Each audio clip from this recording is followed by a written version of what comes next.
What's the deal, world? This is PackFM representing Q5 Music and the Plague, and I fucking hate rappers. My click clack spray ain't the wave of the hand, it's the way of the land. While I stay in demand, now they say I'm the man. I'm beginning to be. My name is Tonedeff, T1EDEFF, no spaces, founder, CEO, Q5 Music. I produce.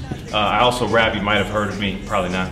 And we did a whole track together for this new album he's got. I fucking hate rappers. I fucking hate rappers. The title track produced by Tonedeff, probably one of people's favorite tracks on the album. Thank you very much. And I work out. Yeah, he works out and long walks on the beach and all that shit.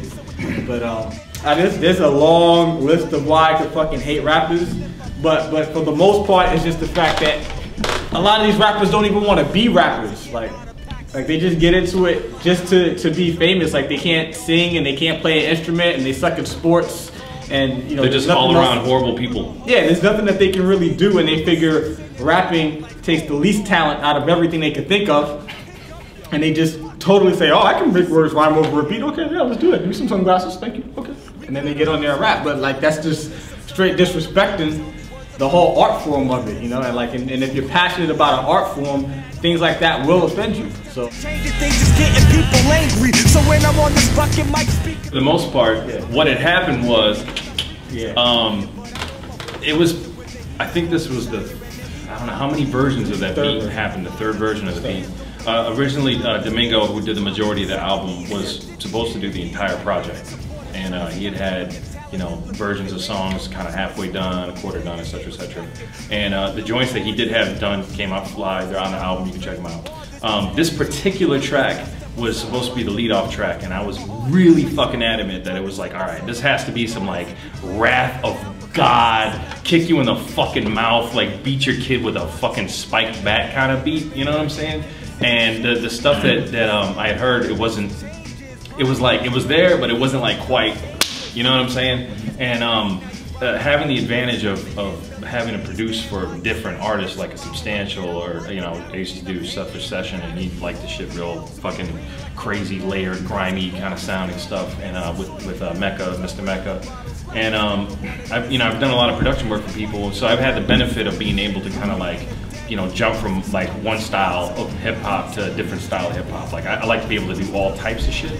So this particular joint, I knew that I really just wanted to make a real grimy sounding record, you know what I'm saying? So the couple versions that came back, they weren't, you know, where we wanted them to be. So I just said, fuck it, I'm gonna take a crack at it, Pack. If you like it, then, you know what I'm saying, we'll run with it. So I did the remix in one day. I did one shot at it. I didn't have any fucking idea what I was gonna do for the actual beat, because he had already had it recorded.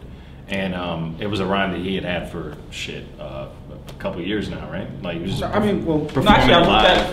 had worked on it for a while, but when we finished the album, like all the recording for the album, it's been at least a year and a half. Okay, so we'd already tracked out the vocals and stuff. So I figured, okay, we were getting down to the wire here. We got to finish the shit, otherwise the record's never gonna come out. So remember like a year ago when LeBron James, it was like 2 seconds left in the game, and he hit the shot. That's what he did. He's like, all right, one shot. Oh shit, yes. So I got my LeBron on. I found a, I'm not gonna name the sample sources because I'm not stupid. So I found a record. Disney. Yeah, Disney. Yeah, Michael Jackson, he did. So Michael Jackson. I found this older record from a decade of yore. And it was a 6/8 song. So that sample, it wasn't in 4/4 time like it is now. I like to do that. I like to go on 6/8 songs or like 3/4, something like that, and just chop the fuck out of it. You know what I'm saying?